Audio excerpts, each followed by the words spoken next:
Hello हमारे प्यारे भाई बहनों, आशा करते हैं आप सब ठीक होंगे। मन लगा के अपने एग्ज़ाम की तैयारी कर रहे होंगे। तो चलिए हम स्टार्ट करते हैं एसएसटी के क्वेश्चन को सॉल्व करने की। तो हमारा ये फर्स्ट क्वेश्चन है, यह कौन यह कौन निश्चित करता है कि कोई विधेयक है अथवा नहीं। तो हमारा लोकसभा का स्पीकर।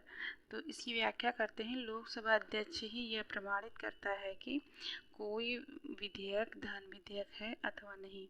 साथ ही वह इस संबंध में भी अंतिम निर्णय देता है कि कौन से विषय वित्तीय विषयों से संबंधित हैं। तो नेक्स्ट क्वेश्चन है, शिक्षा को द्विध्रुवी किसने कहा है। तो एडम्स ने कहा है। इसकी व्याख्या करते हैं, शिक्षा के द्विध्रुवी सिद्धांत के प्रतिपादक एडम्स हैं। प्रसिद्ध शिक्षा शास्त्री एडम्स ने अपनी पुस्तक इवोल्यूशन ऑफ एजुकेशन थ्योरी में कहा है कि शिक्षा एक द्विध्रुवी प्रक्रिया है जिसमें एक व्यक्तित्व दूसरे व्यक्तित्व को प्रभावित करता है, जिससे उनके व्यवहार में परिवर्तन हो जाता है। इसमें एक ध्रुव पर अध्यापक है और दूसरे ध्रुव पर शिक्षार्थी। प्रक्रिया केवल सचेतन ही नहीं बल्कि सोउद्देश्य है। तो चलते हैं नेक्स्ट क्वेश्चन पे।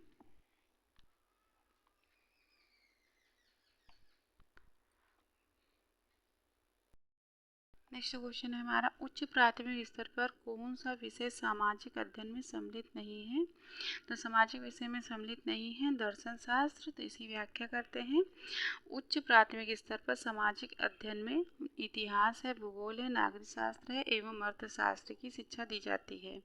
इस स्तर के छात्रों को दर्शन शास्त्र के विषय की शिक्षा नहीं दी जा सकती। तो नेक्स्ट क्वेश्चन पे चलते हैं। तो निम्नांकित में से कौन सा व्याख्यान विधि का गुण नहीं है। तो इसमें नहीं पूछा है। तो जहाँ पर मतलब कि जहाँ पर नहीं पूछते हैं तो उसका आंसर भी रॉन्ग ही होता है। तो रॉन्ग का ये देखिए ऐसे निशान लगा देते हैं ताकि हमारे लोग की समझ में आता रहे। तो इसको हमारा ऑप्शन ये सही है, विद्यार्थियों में स्वाध्याय की आदत पड़ती है। तो ये रॉन्ग है, तो ये नहीं पूछा है, तो ये सही। तो चलते हैं इसकी व्याख्या करते हैं।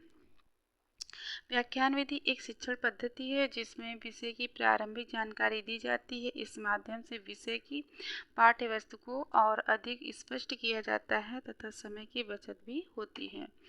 तो चलते हैं नेक्स्ट क्वेश्चन पे। शिक्षक को श्यामपट्ट पर लिखते समय कितने अंश के कोण पर खड़ा होकर लिखना चाहिए। तो ये हमारा है 45 डिग्री पर। 45 डिग्री पर शिक्षक को श्यामपट्ट पर खड़ा होकर लिखना चाहिए। तो इसकी व्याख्या करते हैं, किसी भी शिक्षक को श्यामपट्ट पर लिखते समय 45 डिग्री के कोण पर खड़े होकर लिखना चाहिए। ऐसी अवस्था में श्यामपट्ट पर लिखी हुई पाठ्य सामग्री को छात्र आसानी से देख सकेंगे।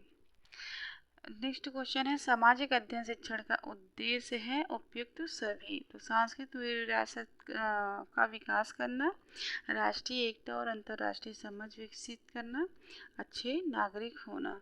तो इसकी व्याख्या करते हैं हम। सामाजिक विज्ञान शिक्षण का मुख्य उद्देश्य छात्रों में राष्ट्रीय एवं अंतर्राष्ट्रीय एकता की समझ विकसित करना, सांस्कृतिक विरासत विकसित करना तथा अच्छे नागरिक का विकास करना होता है। सामाजिक विज्ञान शिक्षण के द्वारा ही वसुधैव कुटुंब की भावना का विकास किया जाता है। क्वेश्चन है, निम्नलिखित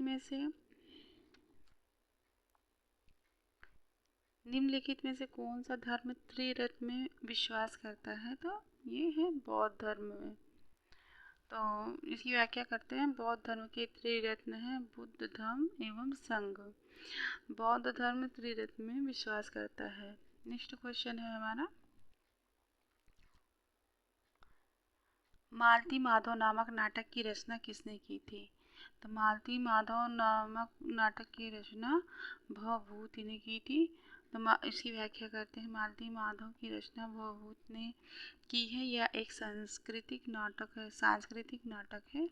इस नाटक में मालती और माधव की प्रेम कथा का विवरण है। तो नेक्स्ट क्वेश्चन करते हैं, दिल्ली में जंतर मंतर का निर्माण किसने करवाया था।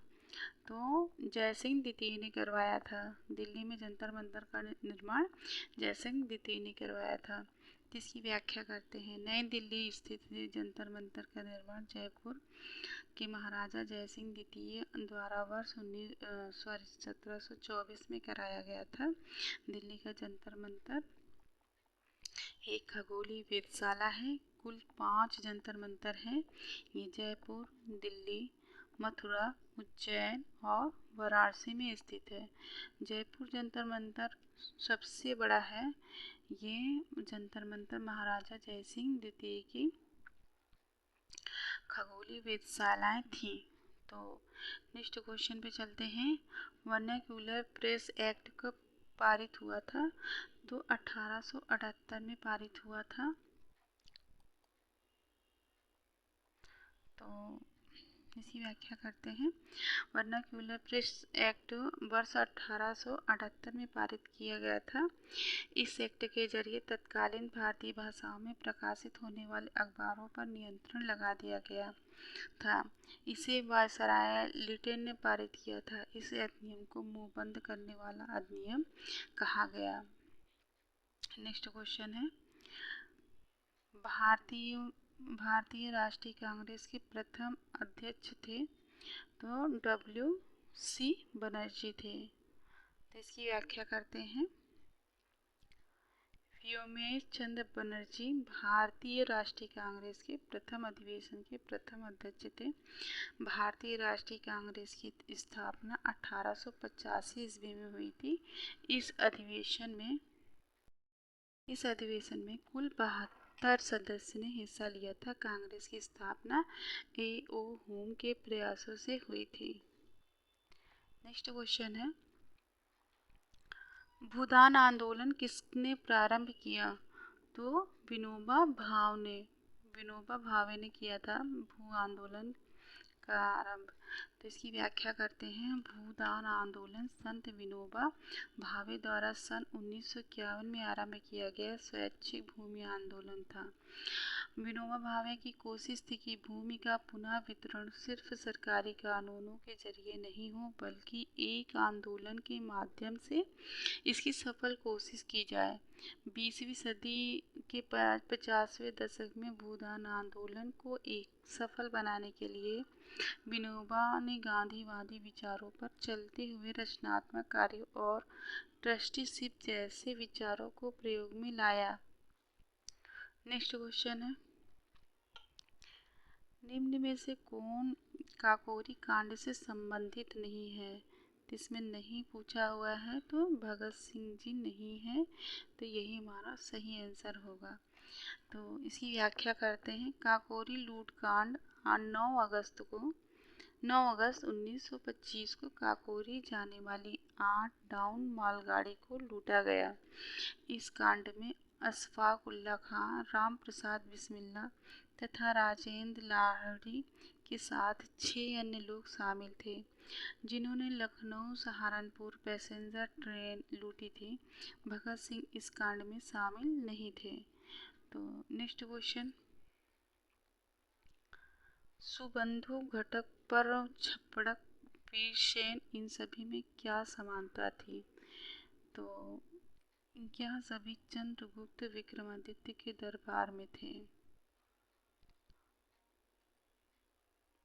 सुबंधु, घटकपर, छप्पड़क, वीरसेन ये सभी गुप्त सम्राट चंद्रगुप्त विक्रमादित्य के दरबार में 9 विद्वानों में से एक थे। इन्हें 9 रत्न भी कहा जाता है। तो नेक्स्ट क्वेश्चन है। निम्नलिखित में से कौन सा सही सुमेलित है? तो हमारी सूची फर्स्ट में चौसा का युद्ध है, घाघरा का युद्ध है, कन्नौज का युद्ध है, हल्दीघाटी का युद्ध है। और सूची सेकंड में दिया गया है 1540 ईस्वी, 1539 ईस्वी, 1576 ईस्वी, 1529 ईस्वी, जिसमें से ये सी वाला सही है। तो इसकी हम व्याख्या के माध्यम से इसको समझते हैं।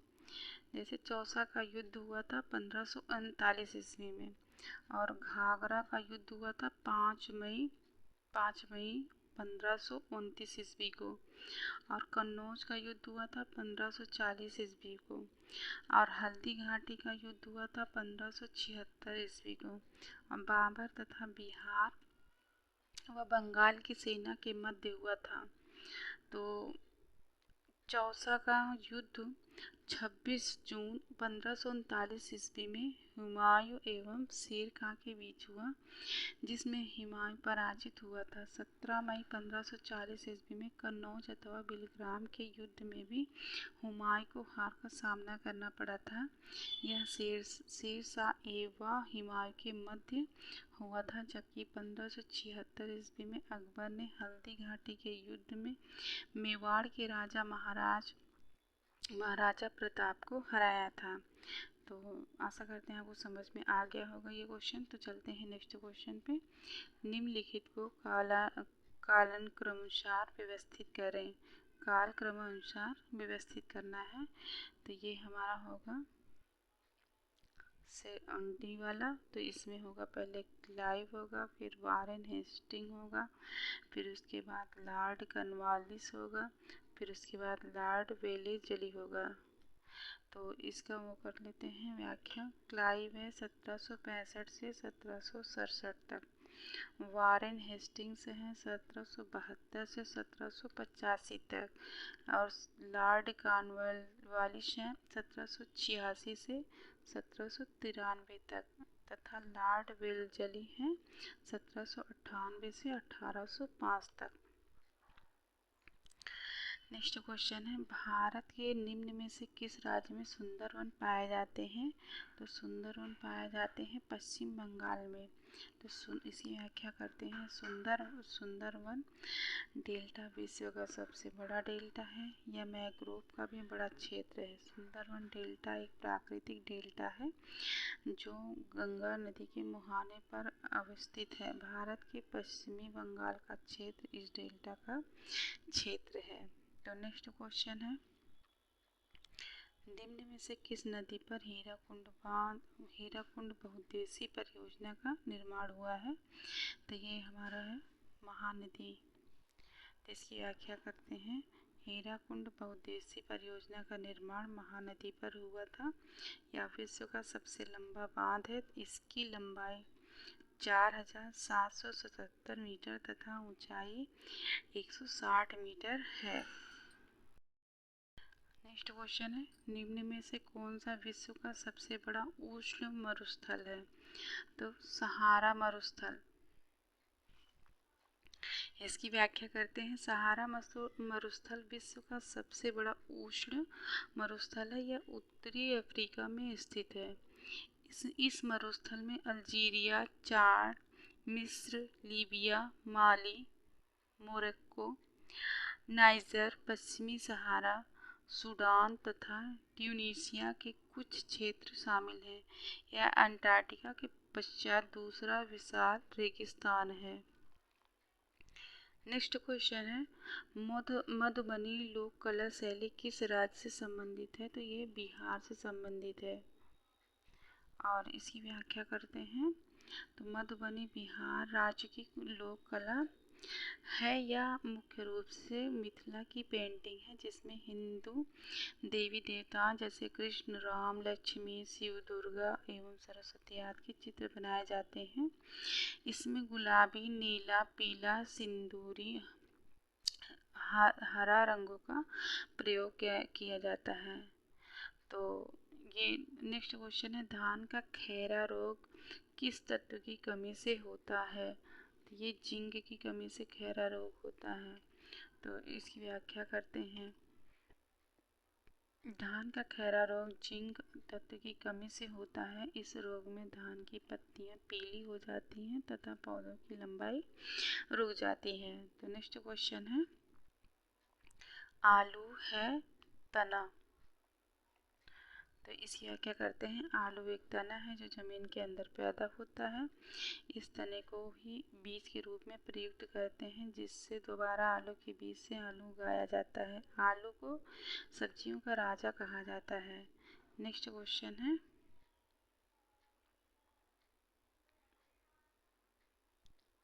खरीफ की फसल है धान। तो इसकी व्याख्या करते हैं। धान खरीफ की फसल है। खरीफ की अन्य फसल मक्का है, ज्वार है, बाजरा है, मूंग है, गन्ना है तथा मूंगफली है। इन्हें जून जुलाई में बोते हैं। मक्का है, ज्वार है, बाजरा है, मूंग है, गन्ना है तथा मूंगफली है। तो नेक्स्ट क्वेश्चन करते हैं। नेक्स्ट क्वेश्चन है, मक्का का जन्म स्थान है अमेरिका। मक्का का जन्म स्थान संयुक्त राज्य अमेरिका है। भारत में यह आंध्र प्रदेश, बिहार, कर्नाटक, राजस्थान तथा उत्तर प्रदेश में उगाया जाता है। मक्का की खेती के लिए 25 से 30 सेंटीग्रेड तापमान व चिकनी व दोमट मिट्टी उपयुक्त होती है। नेक्स्ट क्वेश्चन है, प्रमाणित बीज के थैले पर लगे टैग का रंग होता है तो नीला होता है। तो इसकी व्याख्या करते हैं। प्रत्येक प्रमाणित बीज के थैले पर लगे टैग का रंग नीला होता है। इसमें संस्था के अधिकारी की हस्ताक्षर होता है।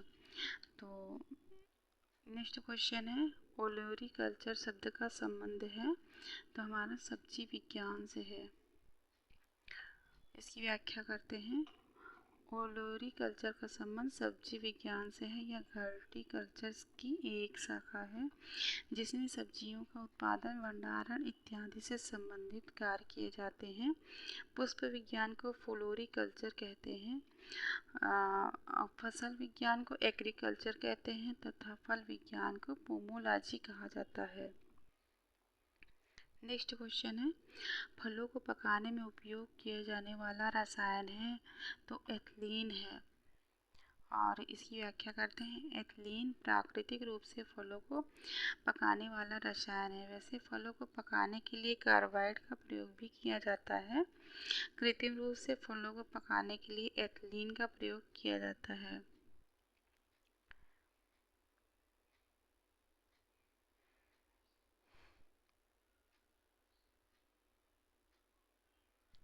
पैपेन का स्रोत है पपीता। पैपेन एक शक्तिशाली पाचक एंजाइम है जो साधारणतः पपीते से प्राप्त होता है। पैपेन बहुत उपयोगी होता है। इसमें अधिक मात्रा में फाइबर पाया जाता है। यह दवा बनाने में भी उपयोगी होता है। नेक्स्ट क्वेश्चन है, लीची फल का कौन सा भाग खाया जाता है तो मार्शल एरियल। तो इसकी व्याख्या करते हैं। लीची का मार्शल एरियल वाला भाग जिसमें फाइबर होता है खाया जाता है। लीची में विटामिन, मिनरल्स, एंटीऑक्सीडेंट होते हैं। इसके अलावा इसमें सैचुरेटेड फैट बिल्कुल नहीं होता है। तो नेक्स्ट क्वेश्चन है, राष्ट्रीय खेल दिवस मनाया जाता है तो 29 अगस्त को मनाया जाता है। इसकी व्याख्या करते हैं। राष्ट्रीय खेल दिवस 29 अगस्त को हॉकी के जादूगर ध्यानचंद के जन्म दिवस के उपलक्ष्य में मनाया जाता है। नेक्स्ट क्वेश्चन है, आधुनिक ओलंपिक खेल प्रारंभ हुए तो हमारा सन 1896 में स्टार्ट हुआ था। तो इसकी व्याख्या करते हैं। आधुनिक ओलंपिक खेलों की शुरुआत 6 अप्रैल 1896 को यूनान में हुई थी। इस ओलंपिक में 14 देशों के खिलाड़ियों ने भाग लिया था। तो नेक्स्ट क्वेश्चन है, खिलाड़ियों में डोपिंग परीक्षण किया जाता है रक्त व एवं मूत्र द्वारा। ये डोपिंग परीक्षण रक्त व मूत्र द्वारा किया जाता है। तो इसकी व्याख्या करते हैं। डोपिंग परीक्षण खिलाड़ियों द्वारा प्रतिबंधित दवाओं के सेवन की जानकारी प्रदान करता है। इसका परीक्षण खिलाड़ियों के रक्त व एवं मूत्र के नमूनों द्वारा किया जाता है। अक्सर खिलाड़ियों द्वारा शारीरिक क्षमता बढ़ाने के लिए प्रतिबंधित दवाओं का सेवन किया जाता है। तो नेक्स्ट क्वेश्चन है, द्रोणाचार्य पुरस्कार किसको दिया जाता है तो कोच को दिया जाता है। इसकी व्याख्या करते हैं। यह पुरस्कार खिलाड़ियों और टीम को प्रशिक्षण प्रदान करने वाले जाने माने खेल प्रशिक्षकों को दिया जाता है। इस पुरस्कार के अंतर्गत गुरु द्रोणाचार्य की प्रतिमा, प्रमाण पत्र, पारंपरिक पोशाक तथा 5 लाख रुपए की नगद राशि पुरस्कार में दी जाती है। नेक्स्ट क्वेश्चन है, किस संशोधन द्वारा भारतीय संविधान की प्रस्तावना में पंथ निरपेक्ष शब्द जोड़ा गया है? तो 42वें संविधान संशोधन में जोड़ा गया है। भारतीय संविधान में 1976 के 42वें संविधान संशोधन द्वारा संविधान की प्रस्तावना में पंथ निरपेक्ष संवाद एवं अखंडता शब्द जोड़े गए हैं। नेक्स्ट क्वेश्चन है,